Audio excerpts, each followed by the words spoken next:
Hi friends, welcome to our channel. ఎప్పట్లాగే interesting అంశంతో ఈరోజు వీడియో మీ ముందుకు రావడం జరిగింది. వీడియోను చివరి వరకు చూసి లైక్ చేయండి. అలాగే వీడియోపై మీ అభిప్రాయాన్ని కామెంట్ చేయండి.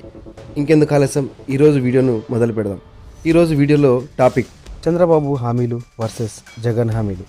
అసలు ఎవరు ఎక్కువ హామీలు నెరవేర్చారు?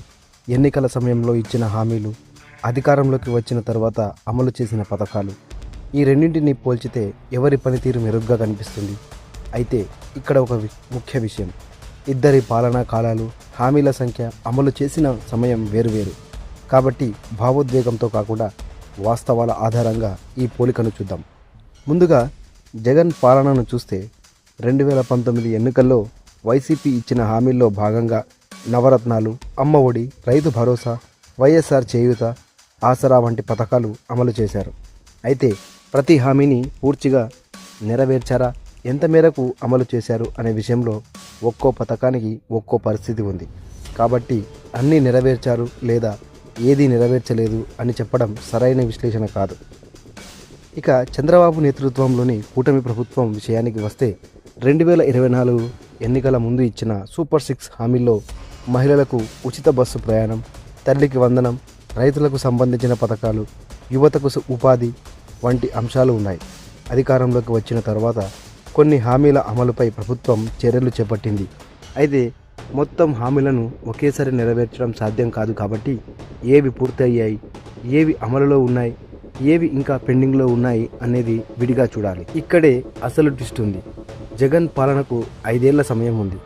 చంద్రబాబు ప్రభుత్వానికి ప్రస్తుతం అంతకాలం పూర్తి కాలేదు. కాబట్టి ఇద్దరి హామీలను కేవలం ఎన్ని నెరవేర్చారు అనే ఒక్క లెక్కతో పోల్చడం సరైన పద్ధతి కాదు. హామీ ఇచ్చిన తేదీ, అమలు ప్రారంభమైన సమయం, లబ్ధిదారుల సంఖ్య, పూర్తి స్థాయి అమలు, ఖర్చు చేసిన నిధులు, ఇవన్నీ పరిగణనలోకి తీసుకోవాలి. అందుకే ప్రస్తుతం చంద్రబాబు ఎక్కువ నెరవేర్చారా, జగన్ ఎక్కువ నెరవేర్చారా అని ఒకే మాటలో తుది తీర్పు ఇవ్వడం కష్టం.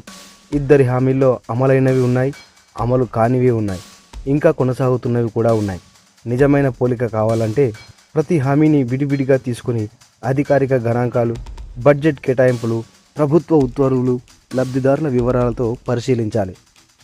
కాబట్టి హామీల విషయంలో ఎవరు ఎక్కువ నెరవేర్చారనే నిర్ణయం ప్రజల అనుభవంతో పాటు అధికారిక లెక్కల ఆధారంగానే రావాలి. జగన్ పాలనలో అమలైన హామీలు ఒకవైపు, చంద్రబాబు పాలనలో ఇప్పటి వరకు అమలైన హామీలు మరోవైపు. మరి మీ దృష్టిలో ఎవరి హామీలు ఎక్కువగా నెరవేరాయి, చంద్రబాబువా లేక జగన్? ఇది ఇవాల్టి వీడియో. ఈ వీడియోని చూశారు కదా. ఈ వీడియోపై మీ కామెంట్ను తప్పకుండా తెలియచేయండి. అలాగే ఇలాంటి తాజా అప్డేట్స్ కోసం వెంటనే మన ఛానల్ సబ్స్క్రైబ్ చేయడం మాత్రం మర్చిపోదండి. Thank you for watching.